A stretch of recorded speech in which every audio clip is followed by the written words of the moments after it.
ਦਰਸ਼ਕੋ break ਤੋਂ ਬਾਅਦ ਤੁਹਾਡਾ ਸਭ ਦਾ ਨਿੱਘਾ ਸਵਾਗਤ ਹੈ। ਦੋਨੋਂ ਇਸ਼ੂਜ਼ ਉੱਪਰ ਸਾਨੂੰ ਤੁਹਾਡੇ ਕਮੈਂਟਸ ਮਿਲ ਚੁੱਕੇ ਨੇ, ਪਰ ਅੱਜ ਦਾ ਦਿਨ ਆਪਾਂ ਜਿਸ ਤਰ੍ਹਾਂ ਕਿ ਤੁਹਾਡੀਆਂ ਈਮੇਲਸ ਵਰਗਾ ਡਿਸਕਸ ਕਰਦੇ ਹਾਂ। ਸੋ ਡਾਕਟਰ ਸਾਹਿਬ ਕੋਲ ਈਮੇਲਸ ਨੇ, ਉਹ ਪਹਿਲਾਂ ਡਿਸਕਸ ਕਰਾਂਗੇ। ਉਸ ਤੋਂ ਬਾਅਦ ਫੇਸਬੁੱਕ ਦੇ ਮੈਸੇਜ ਐਂਡ YouTube ਤੇ ਮੈਸੇਜ ਆਪਾਂ ਤੁਹਾਡੇ ਨਾਲ ਸ਼ੇਅਰ ਕਰਨ ਜਾ ਰਹੇ ਹਾਂ ਥੋੜੀ ਦੇਰ ਤੱਕ। ਐਂਡ ਅਸੀਂ ਤੁਹਾਡਾ ਬਹੁਤ-ਬਹੁਤ ਸ਼ੁਕਰੀਆ ਅਦਾ ਕਰਦੇ ਹਾਂ ਕਿ ਤੁਸੀਂ ਸਾਨੂੰ ਇੰਨੇ ਮਾਣ ਤੇ ਪਿਆਰ ਨਾਲ ਲਿਖਦੇ ਹੋ। Thank you so much. ਜੀ ਡਾਕਟਰ ਸਾਹਿਬ ਕੀ ਕਹਿਣਾ ਚਾਹੋਗੇ? ਇਹ ਲਿਖਤ ਸਾਨੂੰ 18 ਅਪ੍ਰੈਲ ਦੀ ਆਈ ਹੋਈ ਹੈ ਨਾਦਰ ਸਿੱਦੀਕੀ ਜੀ ਦੀ, ਟੋਰਾਂਟੋ ਤੋਂ। ਉਹਨਾਂ ਨੇ ਲਿਖਿਆ, ਸਲਾਮ ਡਾਕਟਰ ਸਾਹਿਬ ਐਂਡ ਬਾਜੀ ਨੀਲਮ। ਸਲਾਮ ਜੀ।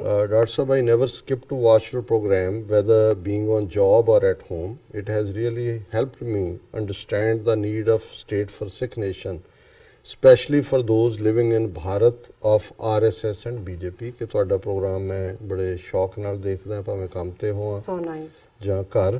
ਔਰ ਇਸ ਗੱਲ ਨੇ ਇਸ ਗੱਲ ਦੀ ਅਹਿਮੀਅਤ ਦਾ ਅਹਿਸਾਸ ਕਰਵਾਇਆ ਕਿ ਕਿਉਂ ਜਿਹੜੇ ਭਾਰਤ ਦੇ ਨਕਸ਼ੇ 'ਚ ਜਿਹੜਾ ਅੱਜ ਹਿੰਦੂਤਵੀ ਵਿਚਾਰਧਾਰਾ ਵਾਲਾ ਬਣਿਆ, ਖਾਲਿਸਤਾਨ ਦੀ ਕੀ ਲੋੜ ਹੈ ਜਾਂ ਸਿੱਖਾਂ ਨੂੰ ਕਿਉਂ ਆਪਣਾ ਘਰ ਚਾਹੀਦਾ।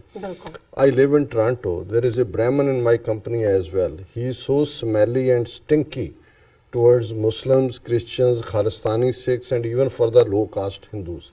ਕਿ ਕੋਈ ਪੰਡਤ ਜੀ ਨੇ ਜਿਨ੍ਹਾਂ ਦੇ ਅੰਦਰ ਮੁਸਲਮਾਨਾਂ, ਈਸਾਈਆਂ, ਖਾਲਿਸਤਾਨੀ ਸਿੱਖਾਂ ਔਰ ਈਵਨ ਦਲਿਤਾਂ ਦੇ ਲਈ ਨਫ਼ਰਤ ਭਰੀ ਹੋਈ ਹੈ। ਜੇ ਇਵੇਂ ਨਾ ਹੋਏ ਤਾਂ ਫਿਰ ਉਹ ਬ੍ਰਾਹਮਣ ਹੋ ਨਹੀਂ ਸਕਦਾ।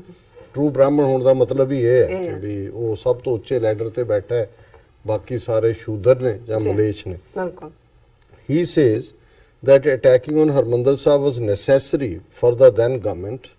He says Jarnail Singh was a terrorist who had linkage with ISI and he kept a great amount of weapons in the Golden Temple, and the government informed Sikh Sanghas about his aims before raiding and killing him, but there was no cooperation from Sikhs. Dr. Sahib, I don't agree with him at all because I know the crimes are often justified by the governments.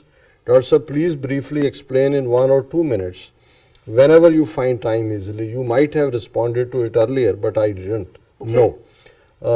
Siddiqui ਜੀ, ਬਿਲਕੁਲ ਅਸੀਂ ਕਈ ਵਾਰ ਪਿਛਲੇ ਕਿਉਂਕਿ 6-7 ਸਾਲ ਤੋਂ ਇਸ ਕਿਸਮ ਦੇ ਸਵਾਲ ਆਉਂਦੇ ਰਹੇ ਨੇ ਔਰ ਅਸੀਂ ਇਹ ਦੱਸਣਾ ਚਾਹੁੰਦੇ ਹਾਂ ਵੀ ਪਹਿਲੀ ਗੱਲ ਤੇ ਸੰਤ ਜਰਨੈਲ ਸਿੰਘ ਪਿੰਡਰਾਂ ਵਾਲਿਆਂ ਦੇ ਖਿਲਾਫ ਕੋਈ ਵੀ ਕੇਸ 1 ਜੂਨ 1984 ਜਦੋਂ ਘੇਰਾ ਪਾਇਆ, ਕੋਈ FIR ਕਿਸੇ ਕੇਸ ਦੀ ਉਹਨਾਂ ਦੇ ਅਗੇਂਸਟ ਨਹੀਂ ਸੀ। ਸੋ ਜ਼ਾਹਰ ਹੈ ਇੱਕ ਕੇਸ 'ਚ ਸਤੰਬਰ 82 ਦੇ ਵਿੱਚ ਉਹਨਾਂ ਨੂੰ ਗ੍ਰਿਫਤਾਰ ਕੀਤਾ ਗਿਆ ਸੀ, ਪਰ ਉਹਨਾਂ ਨੇ ਖੁਦ ਗ੍ਰਿਫਤਾਰੀ ਦਿੱਤੀ ਸੀ ਔਰ ਲਗਭਗ 3 ਹਫ਼ਤੇ ਬਾਅਦ ਕਿਉਂਕਿ ਕੋਈ ਵੀ ਉਹਨਾਂ ਦੇ ਖਿਲਾਫ ਨਹੀਂ ਸੀ, ਉਹਨਾਂ ਨੂੰ ਉਹਨੇ ਛੱਡ ਦਿੱਤਾ ਸੀ। ਕਦੇ ਵੀ ਇਹ ਨਹੀਂ ਹੋਇਆ ਕਿ ਉਹ ਕੋਈ ਪ੍ਰੋਕਲੇਮਡ ਅਫੈਂਡਰ ਸੀ ਜਾਂ ਉਹਨਾਂ ਦੇ ਖਿਲਾਫ ਕੋਈ ਕੇਸ ਸੀ। ਔਰ ਦੂਸਰੀ ਗੱਲ, ਜਿਹੜਾ ਗੁਰਦੁਆਰਿਆਂ ਦਾ ਕੰਟਰੋਲ ਹੈ ਜਿਹਦੇ 'ਚ ਦਰਬਾਰ ਸਾਹਿਬ ਜਾਂ ਉਹ ਸਾਰੇ ਦਾ ਹੈ, ਉਹ ਸ਼੍ਰੋਮਣੀ ਗੁਰਦੁਆਰਾ ਪ੍ਰਬੰਧਕ ਕਮੇਟੀ SGPC, ਜਿਹੜੀ ਕਿ ਗੁਰਦੁਆਰਾ ਐਕਟ ਦੇ ਥੱਲੇ ਇੰਡੀਅਨ ਗਵਰਨਮੈਂਟ ਦੀ ਬਾਡੀ ਹੈ, ਬ੍ਰਿਟਿਸ਼ ਪੀਰੀਅਡ ਦਾ ਐਕਟ 1925 'ਚ ਬਣਿਆ ਸੀ। ਹੁਣ ਜੇ ਈਵਨ ਬਾਕੀ ਨੂੰ ਛੱਡ ਦਿਓ ਕਿ ਹਿੰਦੂ ਸਰਕਾਰ ਦੀ ਨੀਤੀ ਕੀ ਸੀ, ਇੰਦਰਾ ਗਾਂਧੀ ਦੀ ਕੀ ਸੀ, ਜਾਂ ਜਿਹਨੂੰ ਅਫਜ਼ਲ ਅਹਿਸਨ ਰੰਧਾਵਾ ਨੇ ਆਪਣੀ ਨਜ਼ਮ 'ਚ ਕਿਹਾ ਕਿ ਵੈਰੀਆਂ ਕੱਢ ਵਿਖਾਲਿਆ 5 ਸਦੀਆਂ ਦਾ ਵੈਰ, ਇਹਨੂੰ ਵੀ ਪਾਸੇ ਰੱਖ ਦਈਏ। ਜਿਹੜਾ ਸਵਾਲ ਹੈ, ਜੇ ਸੰਤ ਪਿੰਡਰਾਂ ਵਾਲੇ ਜਾਂ ਉਹਨਾਂ ਦੇ ਕਿਸੇ ਸਾਥੀ ਦੇ ਖਿਲਾਫ ਕੋਈ ਵੀ ਜਿਹੜੀ ਹੈ ਗੈਰ ਕਾਨੂੰਨੀ ਕਾਰਵਾਈ ਦਾ ਸੀ, ਪਹਿਲਾ ਪਾਰਟ ਹੈ ਸਰਕਾਰ ਨੇ ਕਦੋਂ ਤੇ ਕਿੱਥੇ ਸ਼੍ਰੋਮਣੀ ਕਮੇਟੀ ਨੂੰ ਇਹ ਲਿਸਟ ਦਿੱਤੀ ਜਾਂ ਕਿਸੇ ਅਦਾਲਤ ਨੇ ਉਹਨਾਂ ਦੇ ਖਿਲਾਫ ਕੋਈ ਜਿਹੜੀ ਹੈ ਡਿਕਰੀ ਦਿੱਤੀ ਕਿ ਜੀ ਉਹਨਾਂ ਨੂੰ ਸਾਡੇ ਹਵਾਲੇ ਕਰੋ। ਜੇ ਤਾਂ ਇਵੇਂ ਹੁੰਦਾ ਫਿਰ ਇਹ ਕਿਹਾ ਜਾ ਸਕਦਾ ਸੀ ਜੀ ਉਹ ਹਾਈਡ ਕਰ ਰਹੇ ਨੇ, ਉਹਨਾਂ ਨੂੰ ਕੋਰਟ ਨੋਟਿਸ ਦਿੱਤਾ ਹੈ, ਉਹਨਾਂ ਦਾ ਇਹ ਪਾਰਟ ਹੈ ਜਾਂ ਉਹਨਾਂ ਦਾ ਇਹ ਜੁਰਮ ਹੈ। ਸੋ ਦੂਸਰੀ ਗੱਲ, ਜੇ ਦਰਬਾਰ ਸਾਹਿਬ ਤੇ ਹਮਲਾ ਸਿਰਫ ਸੰਤ ਪਿੰਡਰਾਂ ਵਾਲਿਆਂ ਦੇ ਖਿਲਾਫ ਜਾਂ ਉਹਨਾਂ ਦੀ ਗੈਰ ਕਾਨੂੰਨੀ ਐਕਟੀਵਿਟੀ ਜਾਂ ISI ਨਾਲ ਸੰਬੰਧਾਂ ਕਰਕੇ ਸੀ, ਤੇ ਫਿਰ 37 ਹਿਸਟੋਰੀਕਲ ਗੁਰਦੁਆਰਿਆਂ ਤੇ 3 ਜੂਨ ਦੀ ਰਾਤ ਨੂੰ ਹਮਲਾ ਕਰਨ ਦਾ ਕੀ ਮਤਲਬ ਹੈ? ਔਰ ਟੈਂਕ ਕੱਲੇ ਦਰਬਾਰ ਸਾਹਿਬ 'ਚ ਨਹੀਂ ਲਿਆਂਦੇ ਗਏ, ਗੁਰਦੁਆਰਾ ਤਰਨਤਾਰਨ ਦੀਆਂ ਪਰਿਕਰਮਾ 'ਚ ਵੀ ਟੈਂਕ, ਦੁੱਖ ਨਿਵਾਰਨ ਪਟਿਆਲਾ 'ਚ ਵੀ ਟੈਂਕ, ਗੁਰਦੁਆਰਾ ਮੁਕਤਸਰ 'ਚ ਵੀ ਟੈਂਕ। ਸੋ ਅਸੀਂ ਇਹ ਦੇਖਦੇ ਹਾਂ ਔਰ ਹੁਣ ਇਸ ਗੱਲ ਦੇ ਸਬੂਤ ਨੇ ਕਿ ਕਿਵੇਂ ਫਰਵਰੀ 1984 'ਚ ਇੰਗਲੈਂਡ ਦੀ ਜਿਹੜੀ ਉਸ ਵੇਲੇ ਮਾਰਗਰੇਟ ਥੈਚਰ ਤੋਂ ਮਦਦ ਮੰਗੀ ਹੈ, ਉਹਨਾਂ ਦੀ ਇੰਟੈਲੀਜੈਂਸ ਦੇ ਬੰਦੇ ਜਾ ਕੇ ਰੇਕੀ ਕਰਦੇ ਨੇ ਦਰਬਾਰ ਸਾਹਿਬ 'ਚ, ਔਰ ਉਹ ਜਿਹੜਾ ਰਸ਼ੀਆ ਵੀ ਉਹਦੇ 'ਚ ਇਨਵੋਲਵ ਹੈ, ਦੂਜਾ ਵੀ ਹੈ। ਸੋ ਮੈਂ ਸਮਝਦਾ ਬਾਕੀ ਇਹ ਜਿਹੜੇ ਇਸ ਕਿਸਮ ਦੇ ਲੋਕ ਨੇ ਜਿਨ੍ਹਾਂ ਨੇ ਇੰਦਰਾ ਗਾਂਧੀ ਨੂੰ ਦੁਰਗਾ ਬਣਾਇਆ ਹੋਇਆ ਸੀ। ਔਰ ਇਹਦੇ ਚ ਇਕੱਲਾ ਇਹੀ ਨਹੀਂ ਵੀ ਕਾਂਗਰਸ ਜਾਂ ਭਾਰਤ ਭਰ ਦੇ ਹਿੰਦੂਆਂ ਨੇ ਜਿਹੜਾ ਇਹਨੂੰ ਸੈਲੀਬ੍ਰੇਟ ਕੀਤਾ ਹੈ, ਕਿਉਂਕਿ 80 ਤੋਂ 84 ਤੱਕ 4 ਸਾਲ 'ਚ ਉਹ ਮਾਹੌਲ ਕ੍ਰੀਏਟ ਕਰ ਦਿੱਤਾ ਗਿਆ ਸੀ ਕਿ ਜਿਵੇਂ ਅੱਜ ਮੁਸਲਮਾਨਾਂ ਦੇ ਖਿਲਾਫ ਦੁਨੀਆ ਭਰ ਦੇ ਵਿੱਚ ਜਿਵੇਂ ਤੁਸੀਂ ਇਸਲਾਮ ਨੂੰ ਟੈਰਰਿਜ਼ਮ ਨਾਲ ਜੋੜਦੇ ਹੋ ਕਿ ਜੀ ਉਹਨਾਂ ਦੇ ਬਿਨਾਂ ਕੋਈ ਕੰਮ ਹੀ ਨਹੀਂ ਹੈ, ਜਿਵੇਂ ਇਸਲਾਮ ਦਾ ਕੋਈ ਪੀਸ ਨਾਲ, ਅਮਨ ਨਾਲ ਜਾਂ ਹਾਰਮਨੀ ਨਾਲ, ਕੋਐਗਜ਼ਿਸਟੈਂਸ ਨਾਲ ਕੋਈ ਤਾਲੁਕ ਨਹੀਂ। ਸੋ 4 ਸਾਲ ਇਹਨਾਂ ਨੇ ਭਾਰਤ ਦੇ ਵਿੱਚ ਉਹ ਮਾਹੌਲ ਮੀਡੀਆ ਰਾਹੀਂ ਬਣਾਇਆ ਕਿ ਸਿੱਖ ਐਕਸਟ੍ਰੀਮਿਸਟ ਨੇ, ਇਹ ਪਾਕਿਸਤਾਨ ਨਾਲ ਰਲੇ ਹੋਏ ਨੇ। ਜੇ ਕਿਤੇ ISI ਜਾਂ ਪਾਕਿਸਤਾਨ ਦੀ ਫੌਜ ਜਾਂ ਦੂਜੀ ਇੰਨੀ ਜੋਗੀ ਉਸ ਵੇਲੇ ਹੁੰਦੀ ਤੇ ਸ਼ਾਇਦ ਅੱਜ ਜਿਹੜੀਆਂ ਟਰਬਲਸ ਇੰਡੀਅਨ ਗਵਰਨਮੈਂਟ ਬਲੋਚਿਸਤਾਨ ਜਾਂ ਓਵਰਆਲ ਪਾਕਿਸਤਾਨ ਦੀ ਮੇਨਲੈਂਡ 'ਚ ਦੇ ਰਿਹਾ ਇਹ ਨਾ ਹੁੰਦੇ। ਔਰ ਰਹਿ ਗਈ ਹਥਿਆਰਾਂ ਦੀ ਗੱਲ, ਤੁਹਾਡੇ ਕੋਲ ਤਾਂ ਹਮਲੇ ਲਈ ਤੁਸੀਂ ਟੈਂਕ, ਵਜੰਤਾ ਟੈਂਕ ਲਿਆਂਦੇ, ਤੋਪਾਂ ਲਿਆਂਦੀਆਂ, ਜਿਹੜੀ ਲਿਸਟ ਅੰਦਰੋਂ ਹਥਿਆਰਾਂ ਦੀ ਹੈ ਉਹ LMG ਤੇ MMGs ਨੇ ਉਹਨਾਂ ਕੋਲ, ਔਰ SLRs ਨੇ ਜਿਹੜੇ ਲਾਇਸੈਂਸੀ ਹਥਿਆਰ ਨੇ। ਈਵਨ MMG ਵੀ ਨਹੀਂ ਹੈ, ਜਿਹੜੀ ਹੈ LIG। ਹੁਣ ਇਹ ਜੇ ਬੜਾ, ਔਰ ਪਹਿਲੀ ਗੱਲ ਉਹਨਾਂ ਚੋਂ ਕਿਸੇ ਨੇ ਬਾਹਰ ਨਿਕਲ ਕੇ ਹਮਲਾ ਨਹੀਂ ਕੀਤਾ। ਔਰ ਸਾਡੀ ਸਿੱਖਾਂ ਦੀ ਇਹ ਹਮੇਸ਼ਾ ਇੱਕ ਪਰੰਪਰਾ, ਟ੍ਰੈਡੀਸ਼ਨ ਹੈ। ਸਾਡੇ ਜਿਹੜੇ ਤਖਤ ਨੇ, ਅਕਾਲ ਤਖਤ ਹੈ, ਉੱਥੇ ਹਥਿਆਰ ਹਿਸਟੋਰੀਕਲੀ, ਤਖਤ ਦਾ ਮਤਲਬ ਹੀ ਸੀਟ ਆਫ ਪਾਵਰ ਹੈ। ਉੱਥੇ ਤਾਂ ਰੋਜ਼ਾਨਾ ਜਿਹੜੇ ਦਰਸ਼ਨ ਲਈ ਜਾਂਦੇ ਨੇ ਉਹਨਾਂ ਨੂੰ ਹਿਸਟੋਰੀਕਲ ਵੈਪਨਸ ਦੇ ਦਰਸ਼ਨ ਕਰਵਾਏ ਜਾਂਦੇ ਨੇ ਕਿ ਜੀ ਇਹ ਖੰਡਾ ਬਾਬਾ ਦੀਪ ਸਿੰਘ ਦਾ ਹੈ, ਇਹ ਤਲਵਾਰ ਗੁਰੂ ਗੋਬਿੰਦ ਸਿੰਘ ਜੀ ਦੀ ਹੈ, ਇਹ ਨਾਗਣੀ ਬਰਛਾ ਮਾਈ ਭਾਗੋ ਦਾ ਹੈ, 18ਵੀਂ ਸਦੀ 19ਵੀਂ ਸਦੀ, ਸਾਰੇ ਉਸ ਪੀਰੀਅਡ ਦੇ।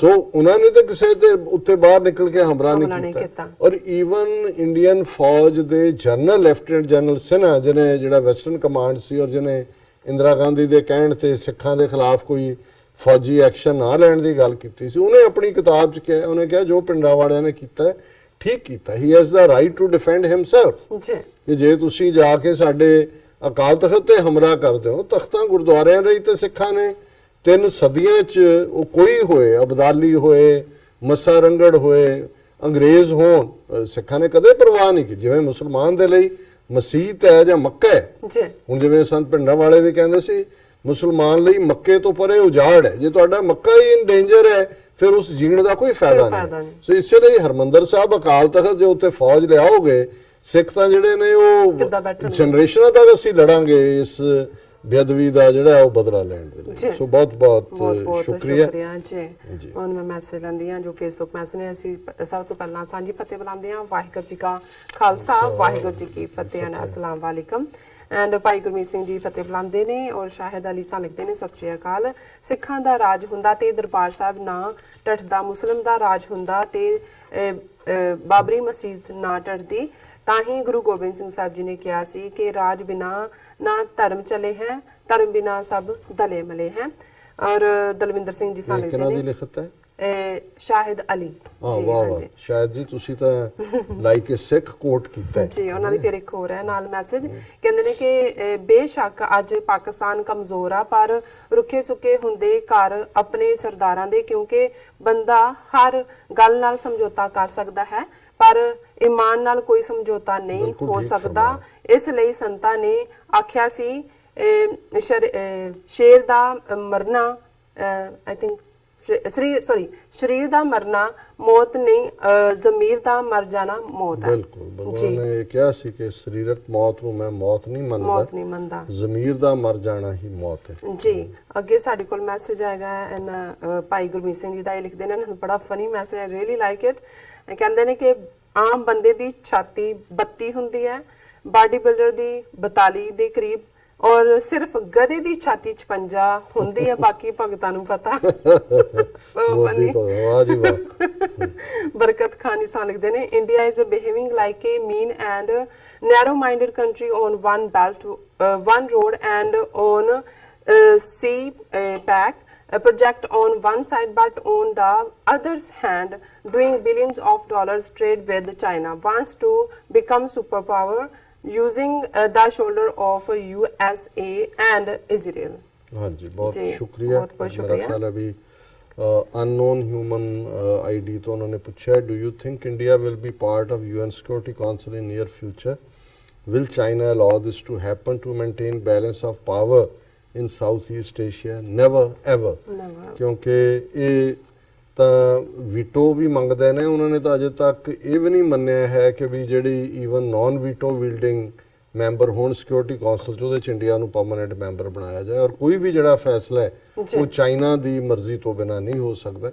ਹਾਲਾਂ ਅਮਰੀਕਾ, ਇੰਗਲੈਂਡ, ਦੂਜੇ ਤੀਜੇ ਜਦੋਂ ਰਸ਼ੀਆ ਇੰਡੀਆ ਦੇ ਦੌਰੇ ਤੇ ਜਾਂਦੇ ਨੇ ਉਹਨਾਂ ਨੂੰ ਖੁਸ਼ ਕਰ ਦਿੰਦੇ ਨੇ ਕਿ ਜੀ we support India's claim there should be UN. ਅਜੇ ਤਾਂ ਯੂਐਨ 'ਚ ਰਿਫਾਰਮ ਨਹੀਂ ਹੋਇਆ, ਕਿੰਨੀਆਂ ਰਿਪੋਰਟਾਂ ਕਿ ਨਥਿੰਗ ਵਿਲ ਚੇਂਜ। ਅਮਰੀਕਾ ਔਰ ਇਹ ਜਿਹੜੀਆਂ 5 ਪਾਵਰਸ ਨੇ ਜਿਨ੍ਹਾਂ ਨੇ ਆਪਣੀ ਅਜ਼ਾਰੇਦਾਰੀ ਬਣਾਈ ਹੋਈ ਹੈ, ਉਹਦੇ 'ਚੋਂ ਕਦੇ ਵੀ ਥੱਲੇ ਸ਼ੂਦਰ ਨੂੰ ਬ੍ਰਾਹਮਣ ਆਪਣੇ ਨਾਲ ਨਹੀਂ ਬਹਿਣ ਦਿੰਦਾ। ਸੋ ਆਲਰੇਡੀ ਉਹਨਾਂ ਨੇ ਬਾਕੀਆਂ ਨੂੰ ਐਵੇਂ ਡੀਲ ਕਰਦੇ ਨੇ, ਆਪ ਬ੍ਰਾਹਮਣ ਨੇ ਤੇ ਇਹਨਾਂ ਨੇ ਇੰਡੀਆ ਨੂੰ ਕਦੇ ਨੇੜੇ ਨਹੀਂ ਲੱਗਣ ਦੇਣਾ।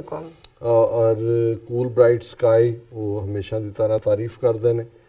ਔਰ ਤਾਹਿਰ ਮਹਿਮੂਦ ਜੀ ਨੇ ਕਿਹਾ ਕਿ ਇੱਕ ਦਿਨ ਦਾ ਪ੍ਰੋਗਰਾਮ ਦਾ ਇੱਕ ਹਿੱਸਾ ਤਾਰੀਖ ਕੇ लिए रखें, हिस्ट्री। मेरा बहुत कुछ करने ਨੂੰ ਜੀ ਕਰਦਾ ਹੈ ਤਾਹਿਰ ਜੀ, ਔਰ ਜ਼ਾਹਿਰ ਹੈ ਹਿਸਟਰੀ ਮੇਰਾ ਪੈਸ਼ਨ ਵੀ ਹੈ, ਔਰ ਮੈਂ ਸਮਝਦਾ ਵੀ ਪ੍ਰੈਜ਼ੈਂਟ ਨੂੰ ਸਮਝਣ ਦੇ ਲਈ ਹਿਸਟਰੀ ਬਹੁਤ ਜ਼ਰੂਰੀ ਜਾਣਨੀ ਹੈ। ਮਾਜ਼ੀ ਨੂੰ, ਪਾਸਟ ਨੂੰ ਔਰ ਤਾਰੀਖ ਨੂੰ ਸਮਝਣਾ ਬੜਾ ਇੰਪੋਰਟੈਂਟ ਹੈ। ਲੈਟ ਵੀ ਸੀ ਵੀ ਹੁਣ ਕਿਵੇਂ ਅਸੀਂ ਇੱਕ ਦਿਨ ਕੱਢ ਲੈਣੇ ਉਹਦੇ ਵਾਸਤੇ। ਹਾਂ, ਸੋ ਉਹਨਾਂ ਨੇ ਕਿਹਾ ਵੀ ਇਹ 800 ਸਾਲ ਪਹਿਲਾਂ ਤੋਂ ਸ਼ੁਰੂ ਕਰੋ ਕਿ ਕਿਵੇਂ ਇਹਨਾਂ ਜਿਹੜਾ ਬਾਦਸ਼ਾਹਾਂ ਨੇ ਔਰ ਕਿਵੇਂ ਹਮਲੇ ਕੀਤੇ ਤੇ ਕੀ ਹੋਇਆ। ਅਸੀਂ ਜ਼ਰੂਰ ਇਸ ਦੇ ਉੱਤੇ ਗੌਰ ਕਰਾਂਗੇ ਜੀ। ਡਾਕਟਰ ਸਾਹਿਬ ਇੱਥੇ ਲੈਣੇ ਪਰ ਬੜੇ ਮੇਰੇ ਕੋਲ ਮਨਜੀਤ ਸਿੰਘ ਮਠਾਰੂ ਜੀ ਦੇ ਮੈਸੇਜ ਹੈਗਾ, ਮੈਂ ਉਹਨਾਂ ਦਾ ਜ਼ਰੂਰ ਪੜਾਂਗੀ। ਇੱਕ ਪੜ੍ਹਦਾ ਹਾਂਜੀ, ਇੱਕ ਪੜਦਾ ਨਹੀਂ ਆ। ਦੂਸਰੇ ਸੈਗਮੈਂਟ ਤੇ ਇਹ ਲਿਖਦੇ ਨੇ ਕਿ ਸ਼ਹੀਦ ਉਦਮ ਸਿੰਘ ਜ਼ਿੰਦਾਬਾਦ ਜ਼ਿੰਦਾਬਾਦ, having the profound ground the tradition of punishment of the crime against humanity by Khalsa, Khalsa Zindabad, torch of freedom of the endless will till death, ਜਿੰਦਾ ਸਿੱਖਾ। ਹਾਂਜੀ, ਉਹਨਾਂ ਨੇ ਲਿਖਿਆ ਕਿ ਜਿੰਦਾ ਸੁੱਖਾ ਲਿਖਣਾ ਚਾਹੀਦਾ ਸੀ ਮੇਰੇ ਖਿਆਲ, ਜਾਂ ਜਿੰਦਾ ਸਿੱਖਾ ਲਿਖਿਆ ਉਹਨਾਂ ਨੇ। ਜ਼ਿੰਦਾਬਾਦ ਜ਼ਿੰਦਾਬਾਦ, will continue never endless। ਸੋ ਅਸੀਂ ਇਹਨਾਂ ਦਾ ਬਹੁਤ ਇੰਟਰਸਟਿੰਗਲੀ ਮੈਂ ਇੱਕ BBC ਦੀ ਸਟੋਰੀ ਪੜ੍ਹ ਰਿਹਾ ਸੀ ਕਿ ਜਦੋਂ ਉਹ ਉਦਮ ਸਿੰਘ ਨੇ ਸ਼ਾਟ ਕੀਤਾ, 2 ਗੋਲੀਆਂ ਉਹਨੇ ਮਾਈਕਲ ਐਡਵਾਇਰ ਨੂੰ ਮਾਰੀਆਂ, 2 ਜਿਹੜਾ ਸੈਕਟਰੀ ਆਫ ਸਟੇਟ ਸੀ ਇੰਡੀਆ ਦਾ ਉਹਨੂੰ ਮਾਰੀਆਂ ਔਰ 2 ਇੱਕ ਤੀਜੇ ਨੂੰ ਮਾਰੀਆਂ, 2 ਉਹ ਵੀ ਜ਼ਖਮੀ ਹੋਏ। ਜਦੋਂ ਖੋਲ ਉਹਨਾਂ ਨੇ ਚੁਣੇ ਤੇ ਉਹ 4 ਖੋਲ ਸੀ ਜਿਹੜੇ ਲੈਫਟ। ਉਦਮ ਸਿੰਘ ਕਹੇ ਮੈਂ 6 ਮਾਰੀਆਂ, ਮੇਰੀ ਵੇਸਟ ਕੋਈ ਨਹੀਂ ਗਈ। ਔਰ ਬਾਅਦ ਜੋ ਨਜ਼ਰ ਆਇਆ ਕਿ ਵੀ ਜਿਹੜੇ ਦੂਜੇ ਬਚ ਗਏ, ਭਾਵੇਂ ਸੀਰੀਅਸ ਜ਼ਖਮੀ ਸੀ, 2 ਗੋਲੀਆਂ ਉਹਨਾਂ ਦੇ ਅੰਦਰ ਫਸ ਗਈਆਂ। ਇੱਕ ਮਾਈਕਰੋ ਐਡਵਾਇਰ ਦੇ ਅੰਦਰ ਫਸੀ ਰਹੀ, ਇੱਕ ਦੂਜੇ ਤੇ। ਉਹ ਉਹਨਾਂ ਨੂੰ ਕਹੇ ਵੀ ਨਹੀਂ ਇੱਥੇ ਦੁਬਾਰਾ ਜਾ ਕੇ ਹਾਲ 'ਚ ਦੇਖੋ, ਮੈਂ 6 ਮਾਰੀਆਂ, 2 ਕਿੱਥੇ ਗਏ ਖੋਲ। ਕਿੰਨੇ ਬਾਤ ਦੱਸੇ ਹੈ। So nice, very good. So ਇੱਥੇ ਲੈਣੇ ਬ੍ਰੇਕ ਤੋਂ ਪਹਿਲਾਂ ਅਸੀਂ ਆਪਣੇ ਦਰਸ਼ਕਾਂ ਨੂੰ ਫਿਰ ਦੁਬਾਰਾ ਦੱਸੀਏ ਕਿ ਵੀਅਰਸ, ਜੇ ਤੁਸੀਂ TV 84 ਨਾਲ ਜਾਂ ਪ੍ਰੋਗਰਾਮ ਸੱਚੋ ਸੱਚ ਨਾਲ ਫੇਸਬੁੱਕ ਰਾਹੀਂ ਜੁੜੇ ਹੋ ਤਾਂ ਇਸ ਨੂੰ ਵੱਧ ਤੋਂ ਵੱਧ ਲਾਈਕ ਕਰੋ ਤੇ ਸ਼ੇਅਰ ਕਰੋ ਅਤੇ ਨਾਲ ਹੀ YouTube ਤੇ ਸਬਸਕ੍ਰਾਈਬ ਵੀ ਕਰੋ। Thank you so much. Keep watching TV 84 viewers. ਮਿਲਦੇ ਹਾਂ ਛੋਟੇ ਜਿਹੇ ਬ੍ਰੇਕ ਤੋਂ ਬਾਅਦ।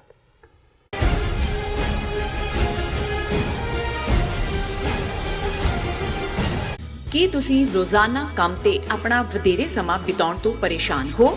ਆਪਣੀ ਪੂੰਜੀ ਨੂੰ ਕੰਮ ਤੇ ਲਗਾਓ, ਸਾਡੇ ਨਾਲ ਇਨਵੈਸਟ ਕਰੋ। ਅਸੀਂ ਤੁਹਾਡੀ ਪੂੰਜੀ ਤੋਂ ਤੁਹਾਡੇ ਲਈ ਵਧੇਰੇ ਪੈਸੇ ਬਣਾ ਸਕਦੇ ਹਾਂ। ਅਸੀਂ ਪ੍ਰਾਈਵੇਟ ਇਕੁਇਟੀ ਇਨਵੈਸਟਮੈਂਟ ਫਰਮ ਹਾਂ ਤੇ ਕਮਰਸ਼ੀਅਲ ਰੀਅਲ ਏਸਟੇਟ ਵਿੱਚ ਮਾਹਿਰ ਹਾਂ। Property management, leasing, asset management, commercial real estate investment ਵਿੱਚ ਸਾਰੀਆਂ ਸੇਵਾਵਾਂ ਲਈ ਅਮਰੀਕਾ ਭਰ ਵਿੱਚੋਂ ਤੁਸੀਂ ਸਾਡੇ ਤੱਕ ਪਹੁੰਚ ਕਰ ਸਕਦੇ ਹੋ। ਆਜ਼ਾਦ ਕਮਰਸ਼ੀਅਲ ਰੀਅਲਟੀ ਸਰਵਿਸਿਜ਼ ਤੇ Azad family trust, 701 North Post Oak Road, suite number 204, Houston, Texas.